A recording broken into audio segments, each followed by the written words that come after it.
What's up, sluts? But we really let that one get away from us. What is it? It's deep. It's like 5 people. Really, who knows? I could even do later. Anyway, Abby pays up. Really, yeah. What's that fucking saying?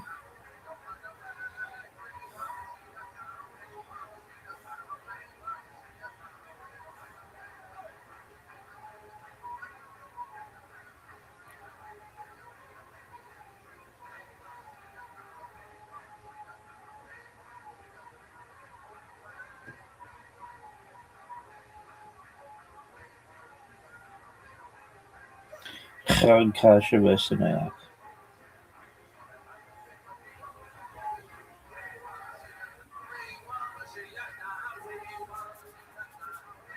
Okay, that's cool.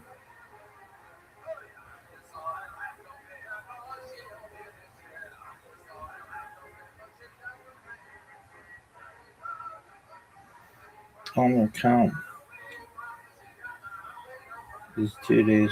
Brigatoda and Island and Mechal Mesheket Shana B'mitzvah Tzivanu. Al Seferat HaOmer, blessed are you, Hashem, our God, King of the universe, who has sanctified us with his commandments and commanded us concerning the counting of the Omer. Today is 2 days of the Omer.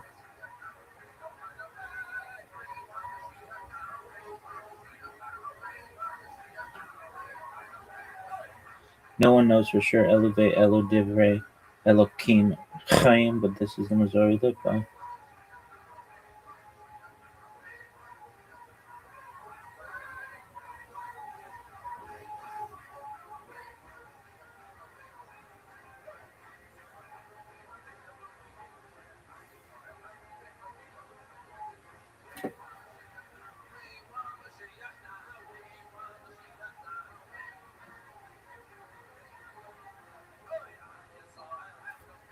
In 2 Corinthians, he actually says he knew a God.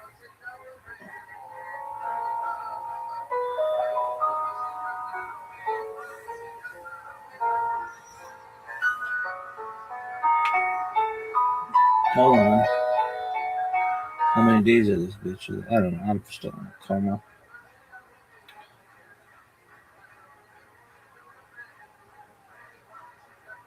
"98 days, 17 hours, 55 minutes, 54 seconds, and what else? It's 22 days and those days of running. And what else?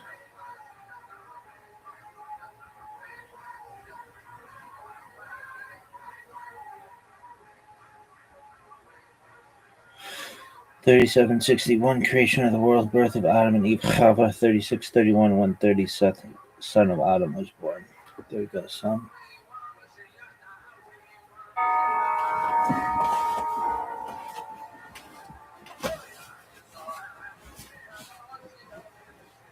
I'm Dr. Justin Sledge, and welcome to Esoterica, where we explore the arcane in history, philosophy, and religion. One of the most difficult aspects in starting to study Jewish mysticism and Kabbalah is getting a handle on just how those ideas developed over time. It's tempting to think that, for instance, Kabbalah has just always existed in the form that we have it, or that Kabbalah is just one thing at all. Of course, neither of these positions is really tenable. I need my coffee and cigarette. Really? No, no cigarette. Why? Not that cool. Psych.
Such notions developed greatly through the ages and are still developing.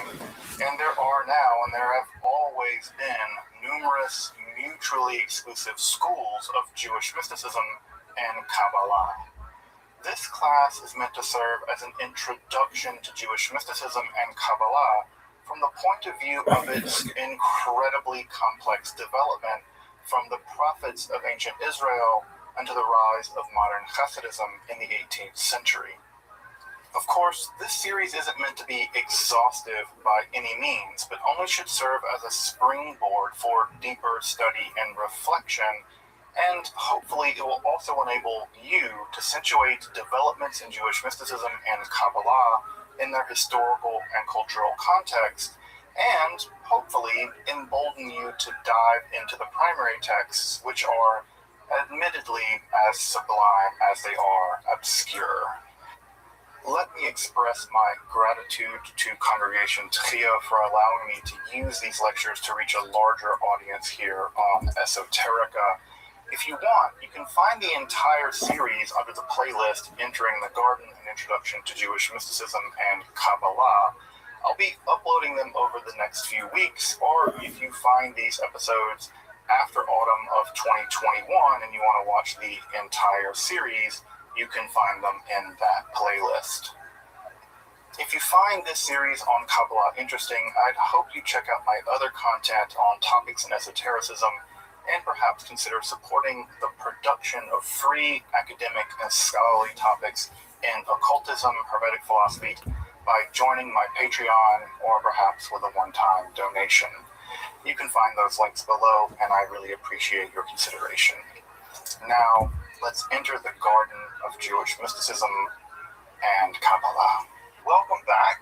Let's just jump right in, right? So the first thing we should do is do a bit of a recap on apocalyptic Judaism, just so that we can all be on the same page going forward.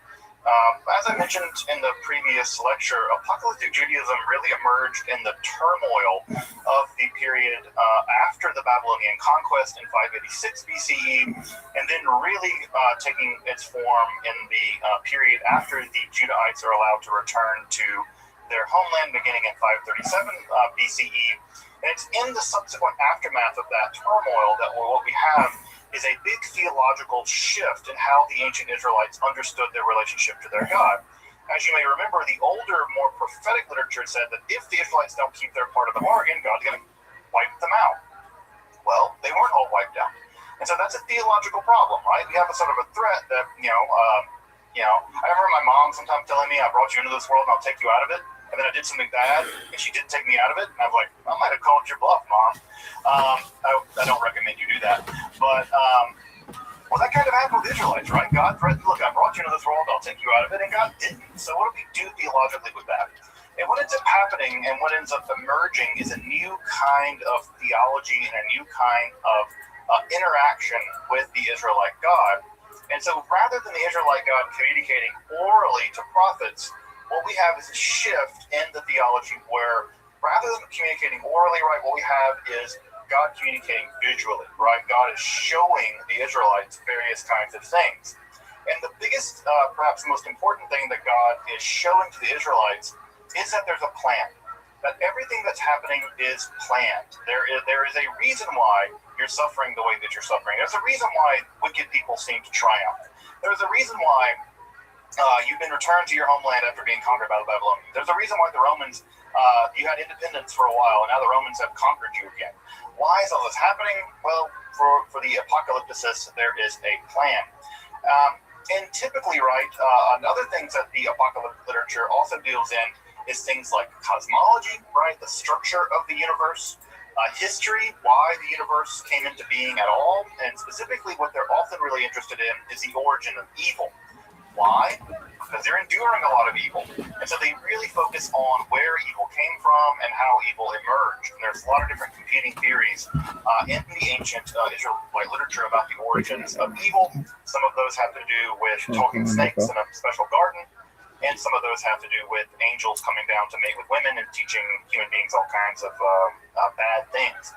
So there are several competing theories about the origin of evil, and of course also apocalypticism is at least vaguely interested in the future, right? At least vaguely interested in the future. Not in the same way that perhaps we are now.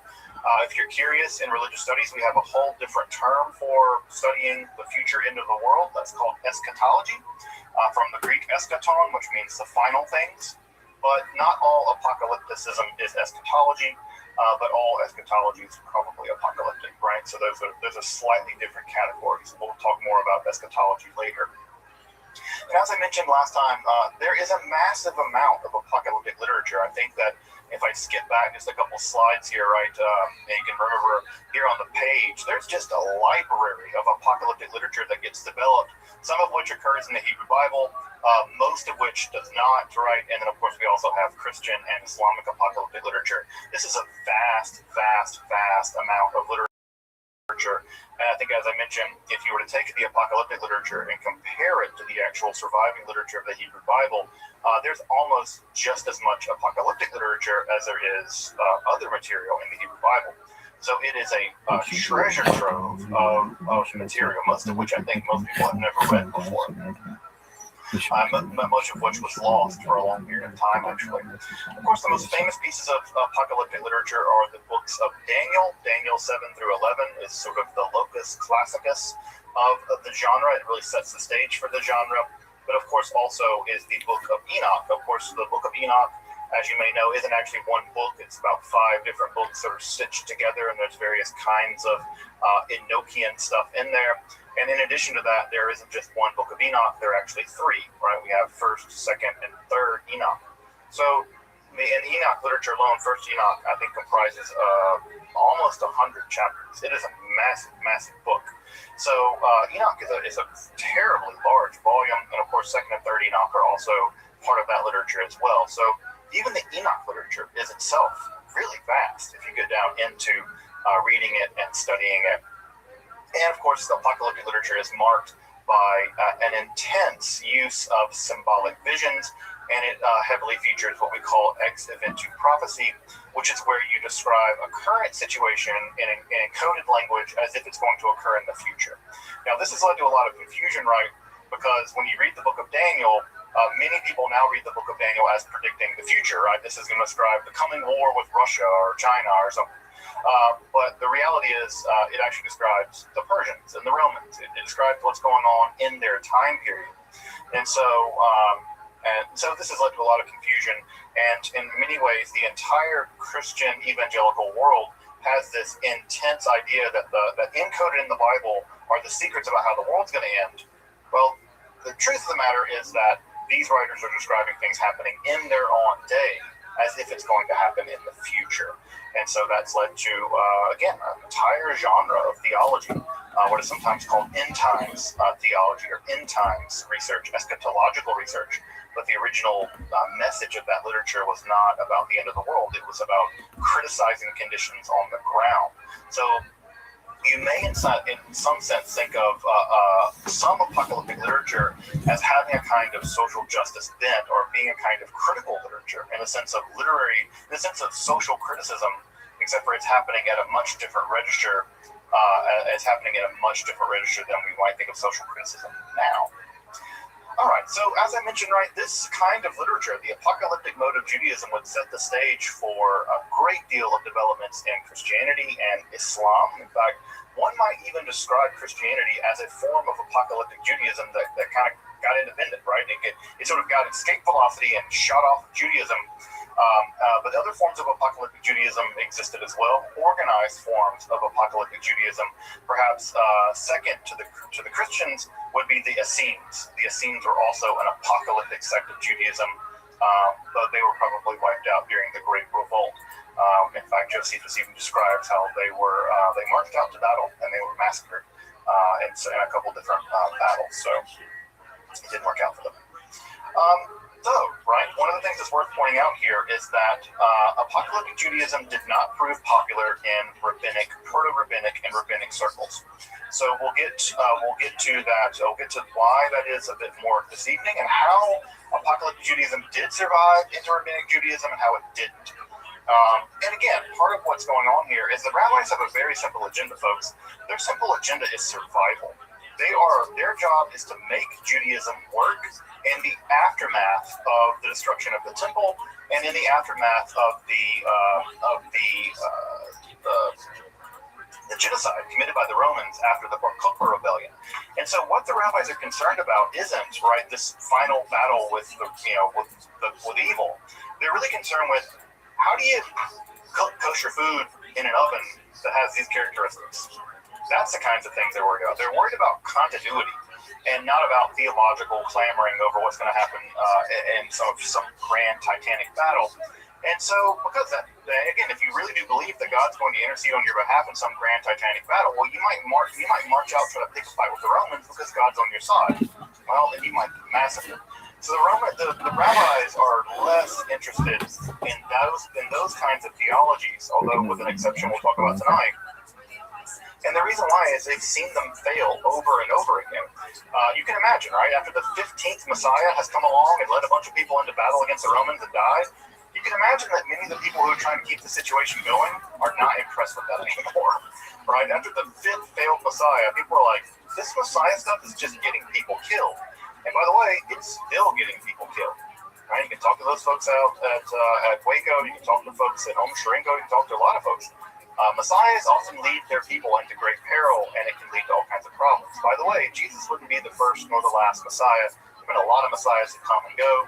They typically share the same fate as Jesus, though they don't typically enjoy the same success that Jesus did. So, the proto-rabbinical organizations, the proto-rabbinical movement was not very copacetic to the rise of the apocalyptic form of Judaism. So again, if you have questions, just make sure to put them over there in the chat. I'll try to get to them toward the end of the lecture. So whether they're wrap-up questions or clarifying questions or digging deeper into whatever. So let's turn to a form of mysticism that did emerge from the apocalyptic mode of Judaism, but did survive in the rabbinical world, right? That did survive into the rabbinical world, and that is going to be Merkava mysticism, Merkava chariot mysticism. And we'll clarify a bit more in a minute just what that means and how, completely weird it is, because of course it's going to be rather weird. As I mentioned earlier, and as the question was asked earlier, theophany, the idea that God appears to people, was a central Israelite religious trope. That's a kind of claim to fame, right? God showed up and gave us a bunch of rules and chose us to be special. That's a core concept in Israelite religion and Judaism. This is an idea that survives all the way to this day, and one might even say that it's one of the core conceptions in Judaism as it exists. So often, as I said, right, God would show up and God would reveal, sometimes through an intermediary, various kinds of information, various kinds of commands, or even God could even make contracts with various people. So God made contracts, for instance, with Abraham, right? Abraham said, or Abram at that time, right, you want to do this and I'll do this and we'll make a deal, right? We'll make a brit. We will cut a covenant, as it literally says in Hebrew. And so God makes these various covenants with these various people, or peoples in the case of the collective Israelite state. And so this idea that God could show up to you or show up to us was an idea that was very common in ancient Israelite worldview. Now, what's going to change, right? What's going to change is that visual contact with God typically is God coming to you, right? God revealing things to you. What's going to change in the apocalyptic mode of Judaism is that you're going to go to God. God's going to take you up into the heavens. An angel is going to escort you into the heavens and show you around the heavens, or show you around the cosmos, show you around the throne of God, show you the underworld even, right? Enoch even gets tours of the underworld, the bad place you don't want to go when you die. And so there's a shift in the apocalyptic. Rather than God showing you, right, you get to go to God.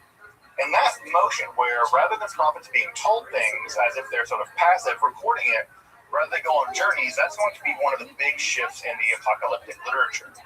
And of course, the main two events in which this happens in the literature, at least in the biblical literature, are Isaiah and Ezekiel.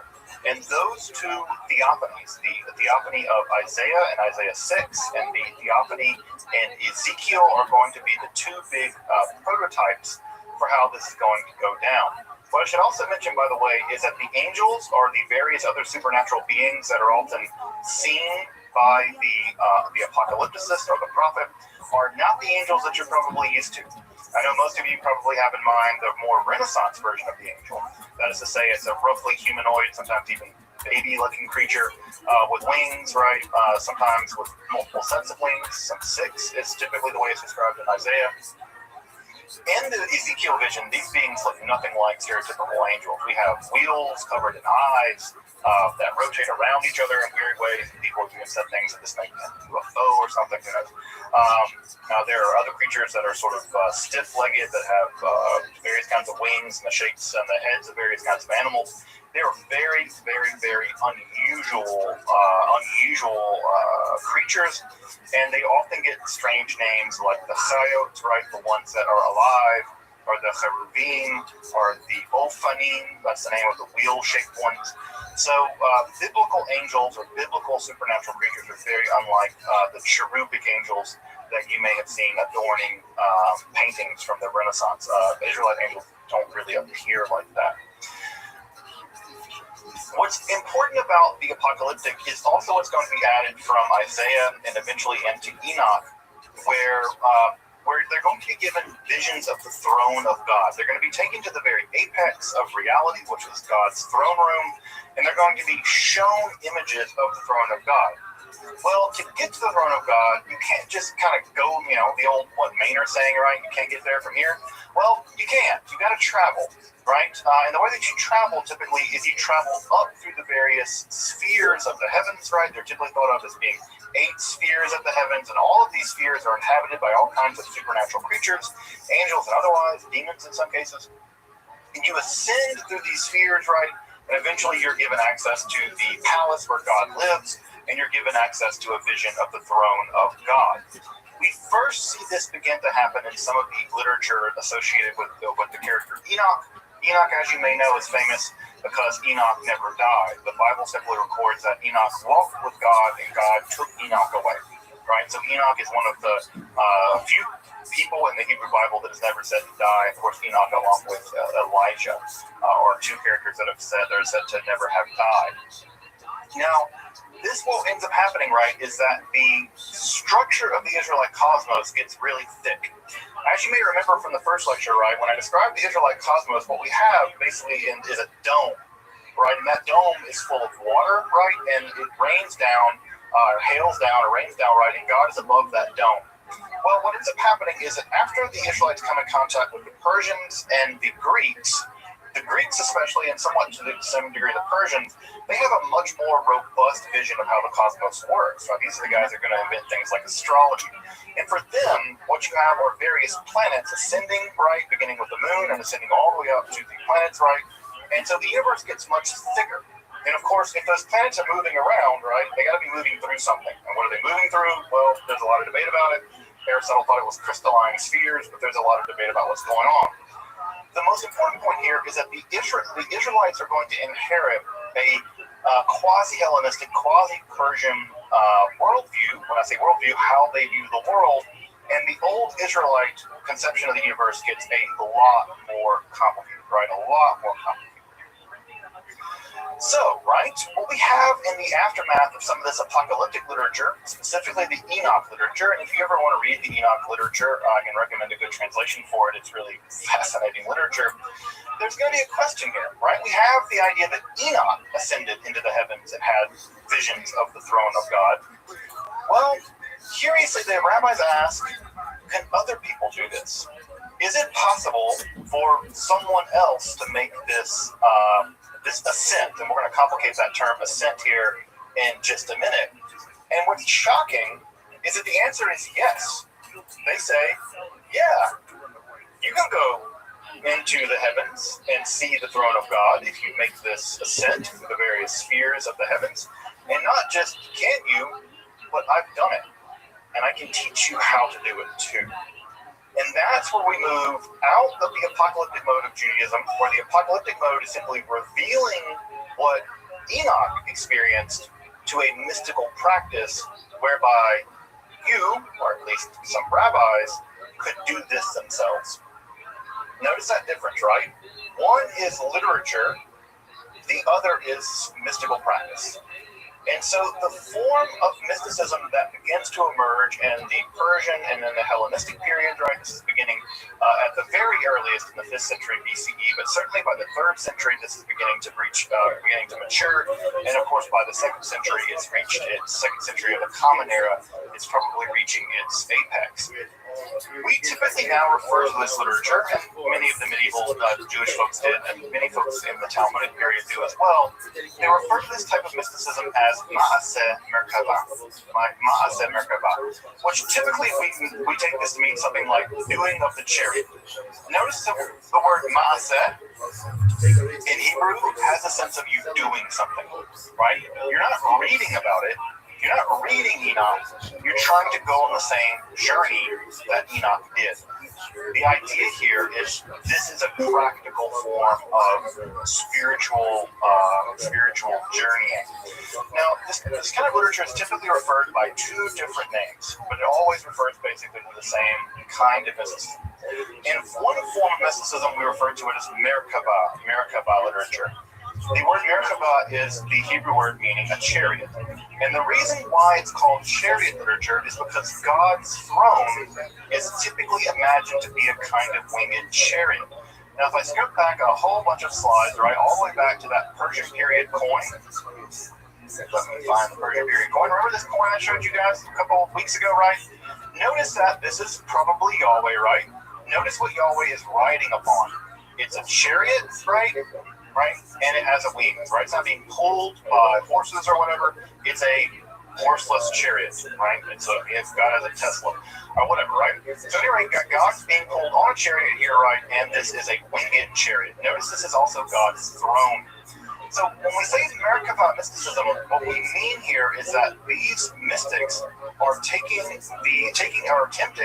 to go into the throne room of God and have a vision of the divine chariot, which is also God's throne. It's kind of convenient that your throne is also a chariot because you can get around, I guess.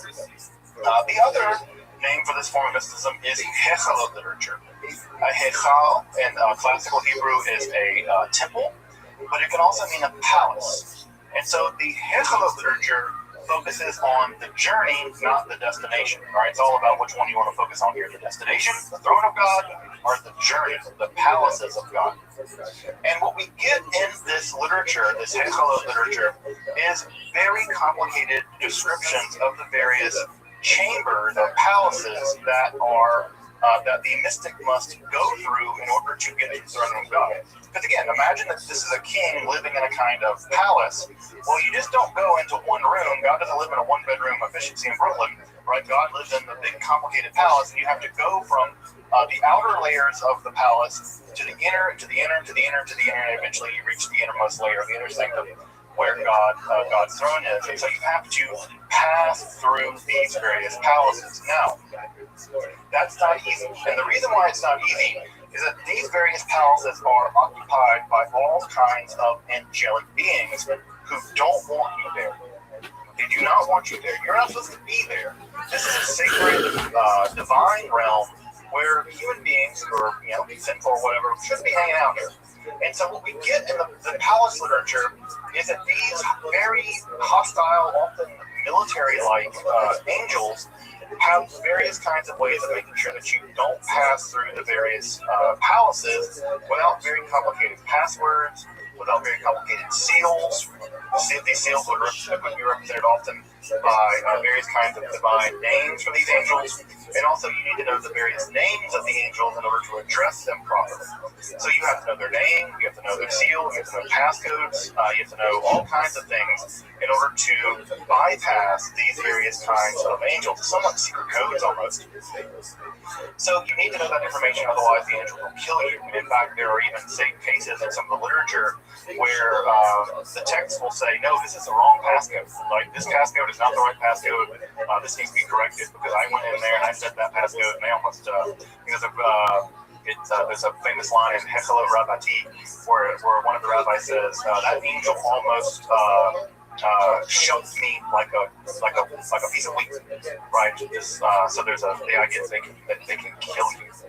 Of course, the ascent, right, through the palaces ultimately results in the vision of the divine throne, which results often in a kind of ecstatic experience. These ecstatic experiences are often encoded in some of the poetry that gets written during the Merkabah literature. And what's even more fascinating, and this is where it gets incredibly controversial, as you might imagine, you can sit on the divine throne. There's at least a couple of instances where people sit on the divine throne and they are transformed into angelic-like beings. This, in fact, happened to Enoch. Enoch was allowed to sit on the divine throne, and this transformed Enoch into a divine angelic being known as Metatron. And Metatron actually becomes the angel of the throne. Again, you can ask yourself, like, how can a lowly human being sit on the throne of God? Well, that's part of what makes this literature so. That's part of what makes this literature so shocking. Further, more shocking, you can have a vision of the divine body. Now, you're probably thinking to yourself, God doesn't have a body. One of the things that Judaism teaches is that God doesn't have a body. Well, kind of. God in this literature does have a body, and God's body can be measured. God's body can be measured. And typically the subform of Merkabah literature is called Shiur Kolah, which in Hebrew or Aramaic actually means something like the measurement of the body, or the measurement of the vastness, or the measurement of the heights. And so what happens in this literature is that you're given a glimpse of God, and you are allowed to measure the body of God and meditate on the dimensions of the divine body. I'll show you an example of what that looks like in just a moment. So this form of mysticism is genuinely weird. What we have often are phenomenological reports, which is to say we have the mystics who actually give us a report of what they experienced. We have advice from other mystics actually telling other mystics how to do this and how not to do this. We have mystical advice entering into this, including some idea of the kind of techniques that they may have used in order to induce these visions. And there's also a great deal of literary flair. These documents are very well written. They are intentionally trying to be perhaps provocative. And what we get in these documents is a really fascinating glimpse into how they may have practiced this stuff. Also, it's worth pointing out at this point that for whatever reason, and there's still debate about this, for these mystics, for the Merkabah mystics, you don't ascend to the palaces of God. You descend, right? You're a day Merkabah. You descend to the chariot. Now, why they descend to the chariot, we don't know, right? It seems like you should go up, right? God lives beyond the stars, and up seems like it's like Peter Pan, right? Second star on the right, straight on to a morning, right? That you should go up toward the divine world. The Merkabah mystics never describe things going in that direction. You always descend into the chariot. Now, why that is, we don't know. I typically think that it might have to do with a kind of taboo that you don't describe the ascent because you're unworthy of ascent, but you may be able to descend. For instance, in the Hebrew Bible, sometimes the word barach, right, to bless, can also mean to curse if it's used in a euphemistic way. For instance, Job's wife tells Job to bless God and die. But what she really means is curse God and die. If you read it in translation, you'll always say curse God because the word there is being used in a kind of unusual way. So that may be why, that you descend to the throne as opposed to descending, but we don't know why they chose to describe it as a descent and not an ascent. Just to give you some idea of main texts of the Hexalot or Merkabah literature, First Enoch is often described as is typically described as an apocalyptic piece of literature, but it heavily features into the Merkabah literature along with the visions of Isaiah and the visions of Ezekiel. Those become the groundwork for the kind of later, very Baroque visions that we'll get in the Merkabah literature. The two principal texts of this literature are are the Hechalot Zutarti. And this is the lesser palaces. This is considered to be typically the older of the oldest form of the Merkabah literature. It's a relatively short text, and it has to do with the descent of Rabbi Akiva. We have the Hechalot Rabbati, which is the longest text of the Hechalot literature. This describes the descent of Rabbi Ishmael. Both of these rabbis lived in the 2nd century of the Common Era. Another text that was also very popular was what is called the Maaseh Merkabah, the account of the chariot. This is primarily ecstatic poetry uttered by the descenders when they made the descent, so it's largely Merkabah poetry.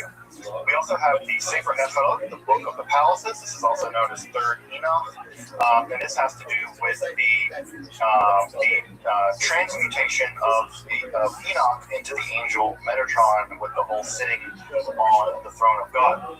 What's also worth pointing out is that in Third Enoch, you have perhaps one of the most provocative ideas in all of Jewish mysticism, which is to say that not only is Enoch transformed into Metatron, but that Metatron is sometimes described here as the Yahweh Katan, the little Yahweh, right? So you have the Yahweh Gadol, which is the God, and you have Yahweh Katan, the little God. Now, the idea that there can be two gods is going to prove to be a very, very dangerous and heretical idea in Judaism, but this idea was in the air during the Merkabah mystics, and so even Merkabah mysticism at some level challenged straightforward ideas of monotheism, which we take to be so sacrosanct in Judaism, but at least in Third Enoch and some other texts, the idea of a completely unified monotheism is disruptive, right? It's disruptive. And there's some ideas that even the Trinity may have emerged may have emerged in conversation with some of this idea that there is a greater God, a lower God, and things like that. So again, basic assumptions you make about Judaism are disrupted by some of these mystical ideas. One of which is that there is a lesser Hashem, a lesser Yahweh, and that idea is, I think, very, very shocking for many people. And again, also I mentioned this text, Shiur Koma, and Shiur Koma is a separate piece of literature in which, as I mentioned, right, describes the various dimensions of the divine body in a Persian unit called the Parasam. We'll talk more about that in just a minute, and I'll give you an example of what that looks like from the Shiur Koma. This form of mysticism seems to have hit its apex right around the 2nd century, right around the 2nd century, sometime in the middle of the 2nd century, in the 150s, 160s. Now, why? We don't know. Why that time period? That's the direct aftermath, or right at the time period of the Bar Kokhba rebellion. As you may know, Rabbi Akiva was martyred during the Bar Kokhba rebellion. Rabbi Ishmael lived around the same time. Why then? Well, perhaps people were very desperate. People wanted to have, people felt very abandoned by God, and so these techniques for descending into the throne room of God allowed perhaps them to connect with God in a new way. It's not clear, but that's when the form of mysticism seems to have hit its apex, although it seems to have been practiced all the way into the Middle Ages, and there are Hechalot texts that are actually absorbed into Kabbalah. So Kabbalah will absorb a lot of these texts, and they will survive into this literature. Just FYI, we have about 50 manuscripts of this literature that have survived from antiquity, all dating back all the way back to the Cairo Geniza. So we have a lot of this literature, right? A lot of this, which again, typically, right, we take whatever survived, and that gives us some sense of how popular something was. 50 manuscripts is not nothing, right? Now, they're not all complete, they're all in great shape. But the fact that there are 50 of these manuscripts that have survived, some of which survived all the way from Palestine or Babylon, they were moved across North Africa, they were absorbed into the European context. That shows you that this literature is being copied, it's being appreciated, it's being admired. But it's really fascinating. It's really fascinating survival of some of the manuscripts. We think that the way this literature was formed, and this is a going theory right now. Most literature, by the way, should also mention was in Aramaic, not in Hebrew, which means that it was also being written in the vernacular at the time. This is literature not meant. Literature meant to be read and wrote in the vernacular.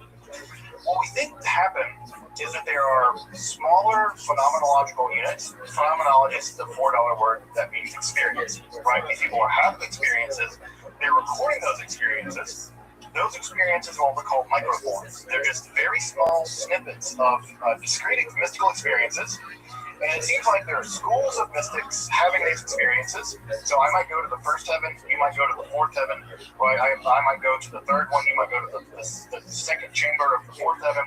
And over time, what ends up happening is that all of these various microforms get stitched together in what we call macroforms, much longer documents, in which narrative sections are kind of stitched into these microforms to form these larger narrative structures.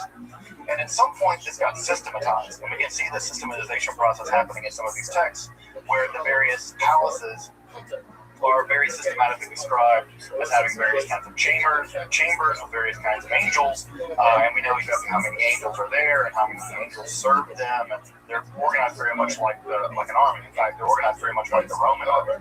A lot of you think about that. The writers of these texts are imagining a kind of powerful army existing in the sky or existing in the divine realm, and it mirrors very closely the Roman army, which, by the way, also helps us to date some of this material, because, of course, the Romans only existed during a certain time period.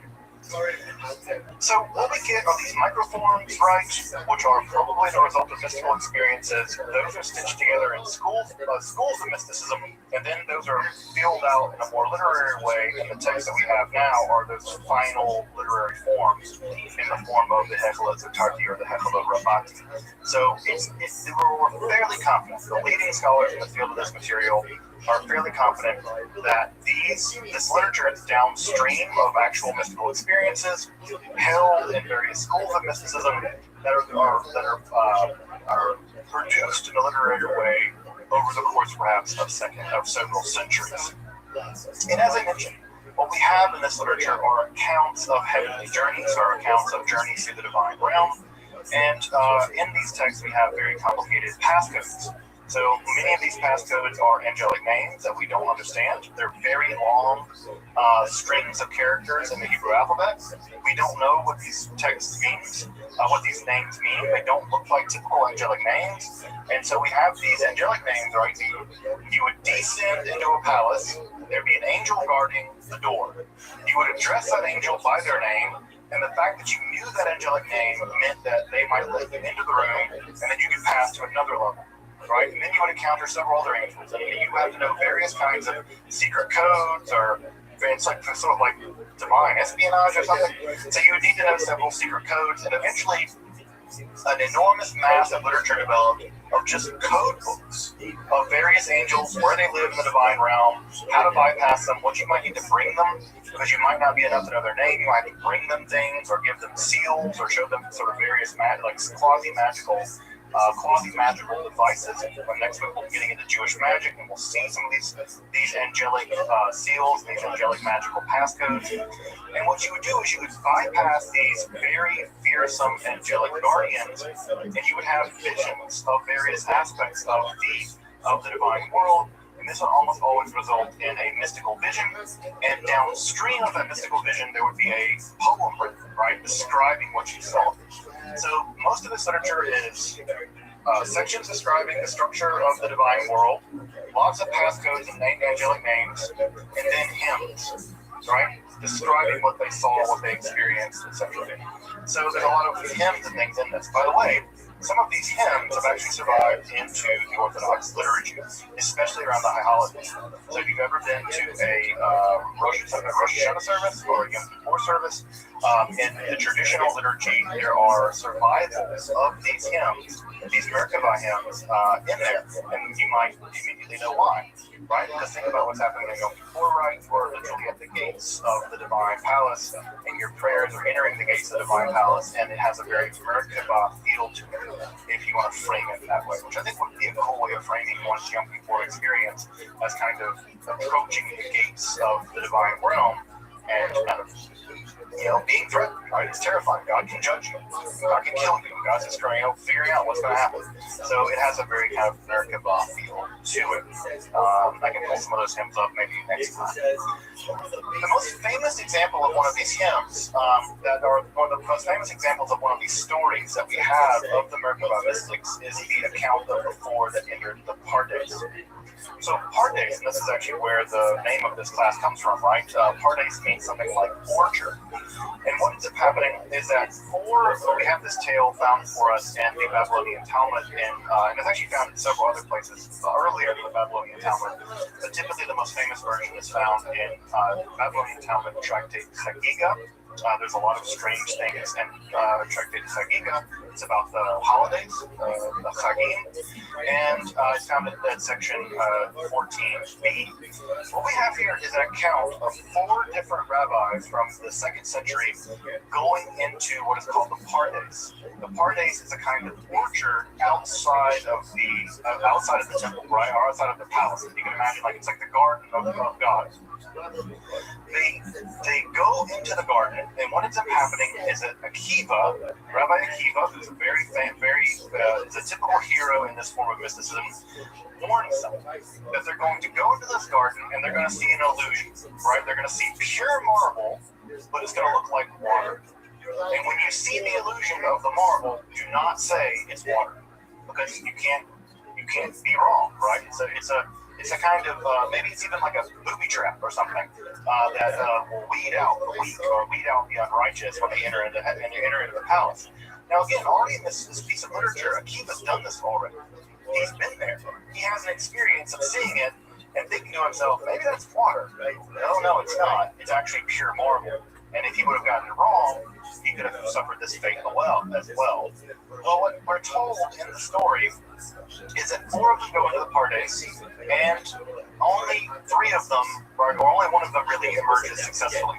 One of them dies, right? One of them actually looks, says water, and it dies. He's stricken dead. One goes insane. In fact, the phrase in Aramaic is he went outside. Ben Zoma went outside. And we have other accounts in the Talmud where Ben Zoma doesn't behave normally after this. There's a situation where one of his teachers comes near him, and in tradition, you're supposed to stand up when one of your teachers comes near you, and Ben Zoma didn't. And they say, what's wrong with Ben Zoma? It says, he's outside, right? And the idea is he never came back. He's had some kind of internal mental trauma, and he's never returned from this experience. Even worse in some ways is the poor fate of Elisha ben Abuya. Elisha ben Abuya is a very famous rabbi of the 2nd century. What ends up happening is that Abuya actually bypasses the water illusion and makes it into the throne room of God. He was a very, very advanced mystic, and he was able to make it all the way into the throne room of God. But what he sees there disturbs him. He sees a being sitting on the throne of God.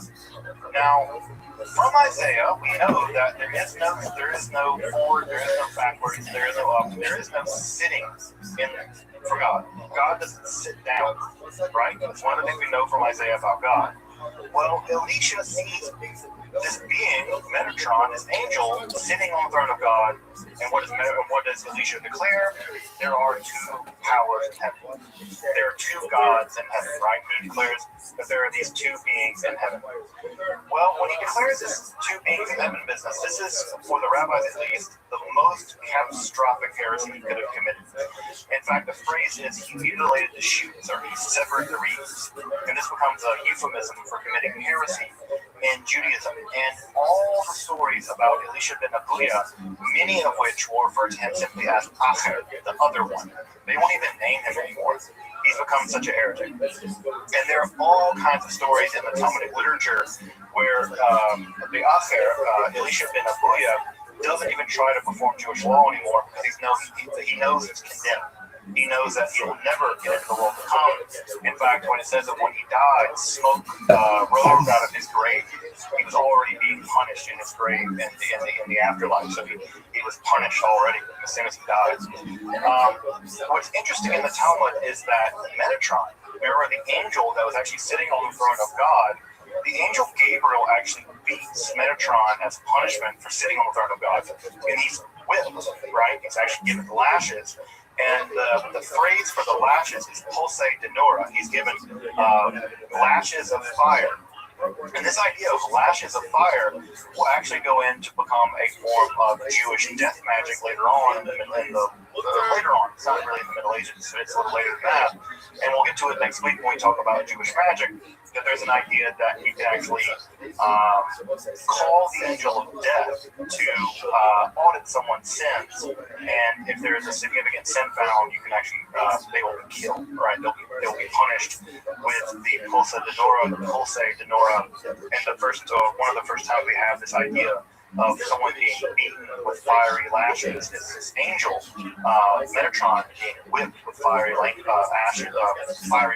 by the angel Gabriel. So you can see there's a lot of drama in all this, right? You got angels beating other angels, you got dudes getting into heaven seeing two gods in heaven. There's a lot of stuff going on here. By the way, the idea that there are two gods in heaven, we already see that idea in 3rd Enoch, where the idea that Enoch is transformed into an angel that is sometimes referred to as the Yahweh Katan, little Yahweh. And again, it's clear that the rabbis were pretty concerned about this whole business. And, again, the Talmud may be a reaction to it, although it's clear that Rabbi Akiva, perhaps one of the most famous rabbis in the entire Talmud, himself is a kind of shaman in all this. He's taking people on these mystical journeys and warning them of the various perils along the way, although his warnings unfortunately aren't heeded and people end up going crazy and dying. Perhaps the most famous Merkabah mystic in the history of all Merkabah mystics is St. Paul. St. Paul in the New Testament, in a very oblique way in 2 Corinthians, he actually says he knew a guy who 14 years ago was raptured up, taken up to the third heaven. This is a pretty clear reference to some kind of Merkabah literature, or some kind of Merkabah practice. And so it seems that Paul himself, right now he says, I know a guy, he's almost certainly referring to himself. It seems like Paul may have been some kind of Merkabah practitioner, and it may be the case that his vision of the resurrected Jesus, right, on the road to Damascus, it may have been part of some kind of Merkabah experience, right, that he's seeing something. And so if it's the case that Paul is seeing various kinds of things, he's going into these various heavens, he may himself have been a practitioner of this form of mysticism, and perhaps a very famous rabbi can see two powers in heaven. It's not that unsurprising that Paul would have thought perhaps what he was seeing, the resurrected Jesus, was also a kind of God too, right? That we have two gods, right? We have Jesus, the divine Jesus, as Christ, and we have the Father, right? That's two powers in heaven. Now we get the Holy Spirit later as well, of course. But this idea of two powers in heaven is already percolating at some level in rabbinical Judaism, and that when we see the notions of that Christ could be God and the Father could be God, this idea is not so out of the wheelhouse of what was possible, right? Now, I say possible, I don't say acceptable, because the rabbis clearly had problems with that. But it's at least in the wheelhouse of the literature at the time, right? It's at least in the wheelhouse of the literature at the time. Now, as I mentioned, right, earlier on, perhaps most shocking, I think I would say most shocking, perhaps the most shocking form of mysticism ever to emerge in Judaism is this business of the Shiur Koma literature, where in some accounts, right, you're given a vision of the divine throne and you kind of have an ecstatic prayer. You utter an ecstatic, you have this vision and you utter an ecstatic hymn, a prayer, song, and that's how many of the texts end. In some texts, you sit on the divine throne and you're transformed into an angel. By the way, Paul almost always talks about being transformed into what he calls a suitcase of masculinity, right? A spiritual body. That when you are believe in Christ, you will be transformed into a spiritual body. Again, these ideas aren't foreign to Judaism. Paul just takes them in a direction that would have been a little alarming to many rabbinical people at the time. Something like that also happens in the Merkabah literature, where your body is transformed into a kind of spiritual body, and that's exactly what happens with Enoch. And another version of what sort of the final outcome of all this is that you're given the ability to measure the divine body. Or you're given the ability to measure the divine body in a Persian unit called the parasong. Now, they picked the parasong because a typical unit of measurement in the Israelite world was the cubit. Metric you may know, right, the cubit goes from the tip of your elbow to the tip of your fingers, right? And you measure things in cubit. Typically, it was standardized by measuring the cubit of the king, and that became the official cubit, at least until that king died. Well, the parasong was a much larger unit of measurement, and it was about, we would say about 3.5 miles, right? So about 3.5 miles. What we get in the Shiur Koma literature are measurements of the divine body, along with the mystical or perhaps magical names of the various parts of God's body. So I've reproduced here part of a translation from the Shiur Koma, right? So we have the right and left eye, right, of God. We have the names of God's right eye, right? So we have the names of God's right eye. We have the other names of God's left eye. Now, you might be curious about why we have it spelled A-Z-R-Y-Y-H. That's because we have, in the Hebrew text, right, it'll be Aleph, Zion, Resh, Yod, Yod, Hey. Right? Now, you might be asking, well, why didn't you translate it out? The simple answer is, we have no idea what these words mean. They're not Hebrew words. They're not Aramaic words. They're some kind of unusual, mystical word that we're not quite sure what they mean. Now, what's important about that is that next week, when we begin to talk about Jewish magic, we're going to see something very similar happen in Greco-Egyptian magic. There are going to be long strings of words that aren't Greek, they're not Egyptian, they're not Hebrew, but they are said to have magical power. And these sacranomina, these holy words, they're going to be said to have magical power. And already in the Shiur Koma literature, they're already showing up. And so we have these long strings of Hebrew characters, but no one knows what these characters mean. People really work hard to try to figure out what they mean. And sometimes they do find out kind of what they might mean, but it's anyone's guess. So we have God's left and right eye. We have them named here. And we have here a couple of different names for the different manuscripts, right? So we have the left eye, right? It's called this, and there are sparks that issue from them, right? And that gives light to all creatures. So we now know that light emerges from God's eyes, and that is where light comes from. It comes from the eyes of God. So we have the white of God's eye, right? So the white part of your eye. We have the name red. And so we also have some measurements here, right? So the white of God's eye measures 22 10,002 parasangs. That's a huge number. Right, you can do the math there to figure out how big God's eye is. But you're talking about tens of thousands of parasangs long. And if you do the math there, right, you're getting tens of thousands, maybe hundreds of thousands of miles. That's how big God's eye is said to be. The distance between God's right shoulder and God's left shoulder is 16,000 and 10,000 parasangs. So again, an enormous number. The right shoulder has a name, the left shoulder has a name. It also has another name, right? And you can see what their alternate readings here. The text goes on and on and on like this.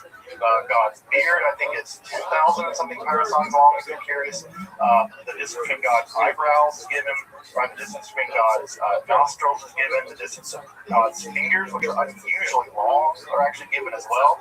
I taught a Jewish mysticism class at an art college once, which is great because art students they're weird, they're great. But one of the things that one of the students did was go into CAD, design program, and actually mapped out what God's body looks like. And what's weird is that God's head is really, really big, and God's arms are kind of weirdly short, and God's fingers are really, really long, and God's trunk is small, but God's legs are really long. So you get this really creepy looking creature. I'll have to dig up where the image that the guy came up with. But what he did was he compiled every single one and tried to make it so that God, and God's eyes are really big, right? God's eyes are really big. And shockingly enough, right, have you ever seen the stereotypical picture of like a gray alien?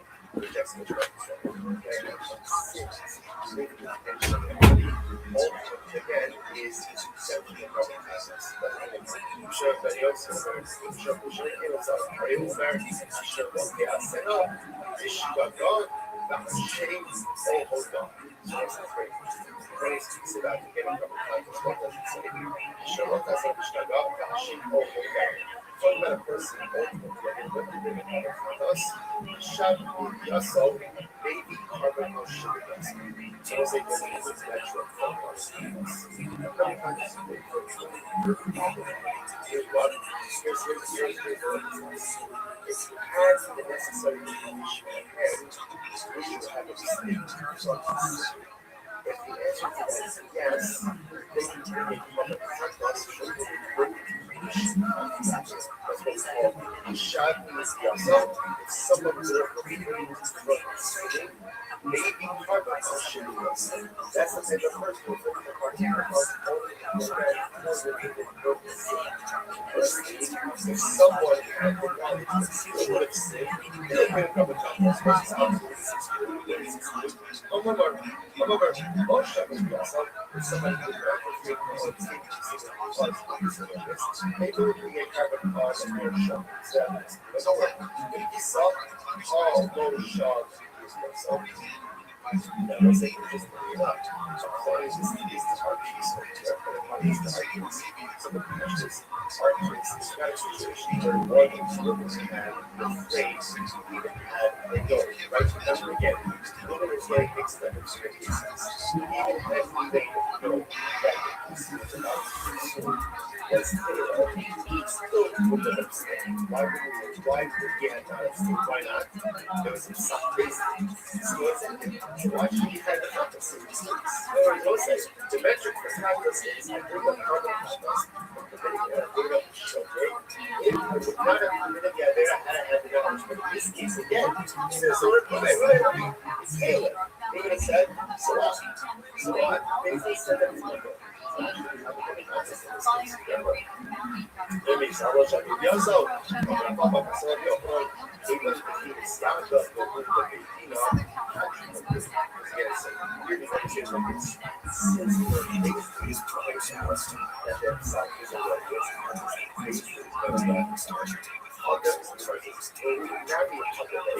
then when we say years, it makes the retractor their side topics again.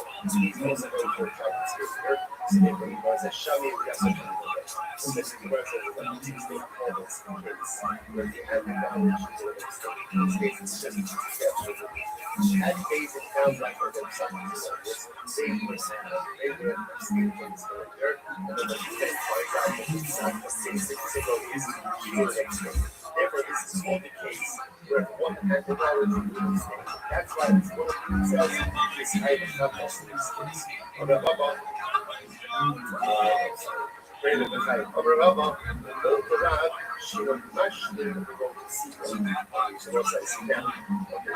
This is now another so say we're going to get into some advisory out here started this morning and that continues through Saturdays. So we're going to have to keep an eye on that as well. Reporting live from detailing finds here. Thank you. Progress has been fathers. That's a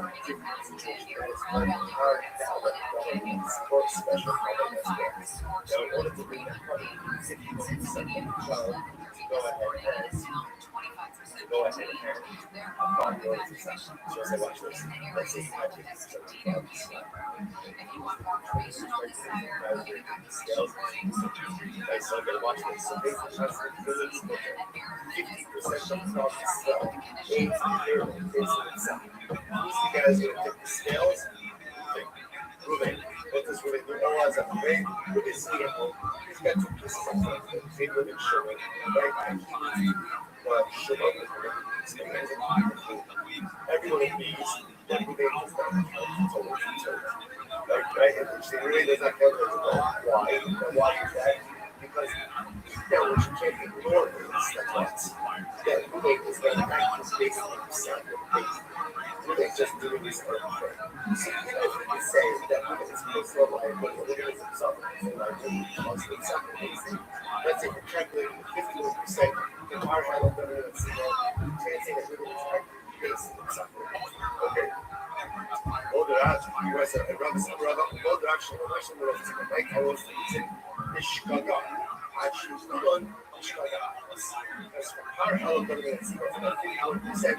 Everyone has to be acting in the same showcase capacity. Therefore, again, the biggest capacity, and again, separate other things. So it's a bottom line, just a bottom line, when we have like here. is a fundamental focus. Like, what is that fundamental focus? Well, the way so if Ruben went ahead and did Caleb, not because of some of the basics, but because he sees himself. That's what I said. One of the reasons why I believe because his assumption has nothing to do with himself. On the other hand, there is without fighting the world, there is a sock of things that says things. Does that sock himself in the way? Next, deixa o assunto.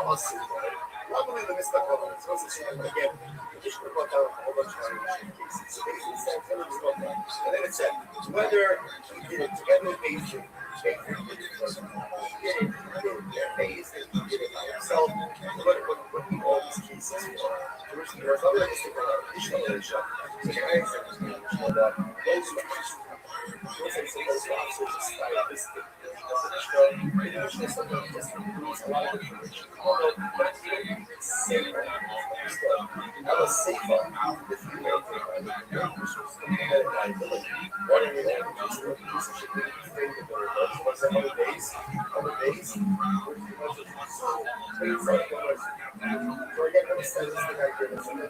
those say this, even like you said, something else.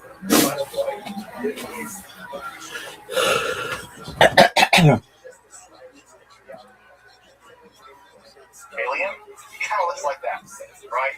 Of course, that's Christopher the middle of all the alien people, alien conspiracy people, whatever. But it is weird. It is weird. And so we have this. And by the way, this text goes on for pages and pages and pages on this stuff, right? With all kinds of dimensions of God's body. Now, when this literature was published back in, we don't know exactly when it was published, but when it begins to emerge and we find it into the Middle Ages, one of the probably people that's reading this and thinking to themselves, this is terrible, is Maimonides. There's a great argument that the guide to reflect, if you've ever had what's the right word? The pleasure or the punishment of having to read the guide to the reflects, right? Because it's just as likely to perplex you than help you. One of the things that's true about it is that one of the main theses of the guide to the reflects is that God does not have a body. And that what Maimonides does for the vast majority of that book is spend time going through every single metaphor of God's body, God's hand, God's eyes, God's legs, God's hair, whatever. And Maimonides goes through every single time the Bible describes God as having a body and shows that it's not to be taken literally, it's to be taken metaphorically. It's possible, and I think likely Menachem Kellner has written a book about this, where Menachem Kellner argues that at least in part, the most important piece of Jewish philosophy ever written was written to combat Merkava mysticism and Shior Koma mysticism. Now that's high praise, right? There's no higher form of praise than parody or criticism. Because if people are criticizing you, that means that they're taking you seriously, at least at some level, they're paying attention to you. And it seems that Maimonides, at least in part, is writing the Guide to the Perplexed as an argument against this form of mysticism. Now, what's worth pointing out here, right? What's really worth pointing out here is that this form of mysticism lasted for hundreds of years. We'll talk about that more in a minute. Now, I want to mention one tiny last form of mysticism that represents a relatively small chunk of this form of mysticism, and this is called the Sar Torah mysticism. This is a distinct form of Merkava mysticism, and in fact, it might not even be Merkava mysticism at all. It may actually cross the line over into magic, but it's always recorded in Merkava text. So there'll be a Merkava text, and then all of a sudden there'll be a chunk of text that doesn't quite read like a Merkava text. In this literature, we typically refer to as the Sar Torah mysticism. Sar Torah mysticism is unlike the Merkava mysticism, where you descend into the divine realm to learn various kinds of secrets. In the Sar Torah mysticism, you actually summon an angel. right? You summon an angel through quasi-mystical or magical means. The line there is rather blurry. And you summon that angel, and that angel is called the Sar Torah. Sar Torah means the prince of the Torah. And this special angel comes to you. So notice here again, we're doing something different.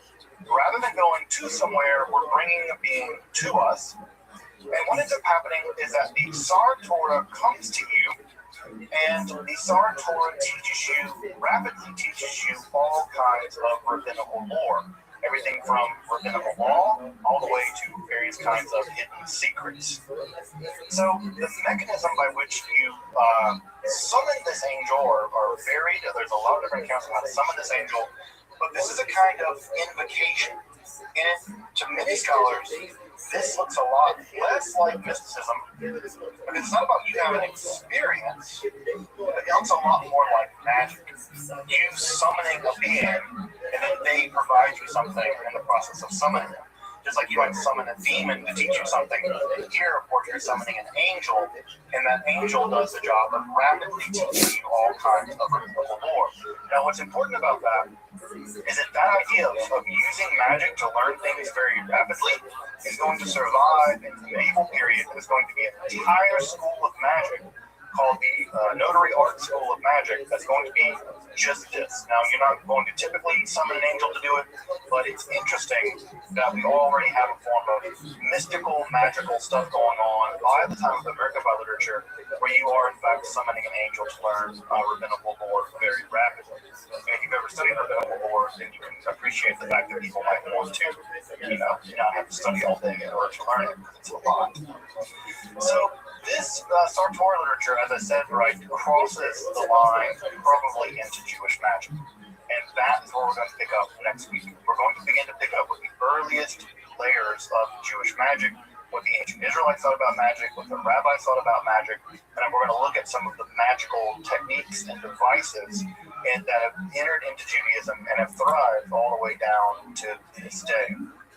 It's worth pointing out here that the Merkava or the Hechel mysticism would be the dominant form of Jewish mysticism for the majority of Jewish history. We think of the Kabbalah as being the dominant form of Jewish mysticism, but the Kabbalah is only about 800 years old. If you say where we think it began sometime in the 13th century, that's only 800 years old. This form of mysticism has existed all the way back probably to the 2nd century, probably earlier, and it was still being practiced all the way through the Middle Ages, right? All the way up to the rise of the Kabbalah. In fact, the Kabbalah absorbed a lot of this mysticism in it.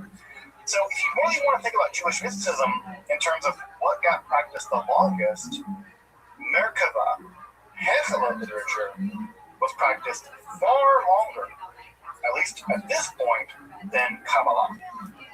Right? Kabbalah came later. It's only really been practiced for about 800 years. And I say only 800 years. It's crazy, right? But still, 800 years, right? This literature survived at least for 1,000, perhaps. So it's only the next couple hundred years that Kabbalah will lap Merkava mysticism, right? Will lap it. So if you want some suggested readings, I'm going to try to include some more suggested readings as I go on. These are some major texts about the Hechela literature and the Merkava literature. One of the texts I did not put on here that I'll put on here for next time is a really great study of the Sar Torah mysticism. It's the definitive study of the mysticism that again involves summoning the angel to teach you things very rapidly. The problem with the Merkava literature is that it's all published through the academic publisher Brill, and it's very expensive. So you need to definitely whip out your library card and check it out from a library, like a university library. You're going to read some of this, although there are some older translations of Hechela Rabbi online. So if you really want to get into them, and I can include them later if folks want me to jump out and grab a link, I'll put it in the chat. If you really want to read some of this Merkava literature. But I've included some links here for various studies of both the literature itself, but also some studies of the entire form of mysticism. And so I can include a link to, I can jump out in just a moment when we do some questions and answers. I can jump out and grab a couple links to folks if you want to check out the Shiur Koma, the measurement of mysticism, or the Hechela Rabbi, the largest text of the Merkava tradition. now this week, right, we have a bridge. And that bridge is going to connect us to Jewish magic. We're going to talk about the connection between Jewish mysticism. We now have a bridge to Jewish magic. And Jewish magic is going to be a huge part of Jewish mysticism. In fact, when you talk about Kabbalah Ma'asit, right? Kabbalah Ma'asit is just basically Jewish magic. Practical Kabbalah, the doing of Kabbalah, the practical Kabbalah is in fact just the code word at some level for Jewish magic. And it's to that topic that we will turn to on Wednesday, which is weirdly enough, like 3 days from now. We will turn to that on Wednesday and we will pick up with Jewish magic. Welcome back and thank you for joining me as I explore. Go fuck yourself.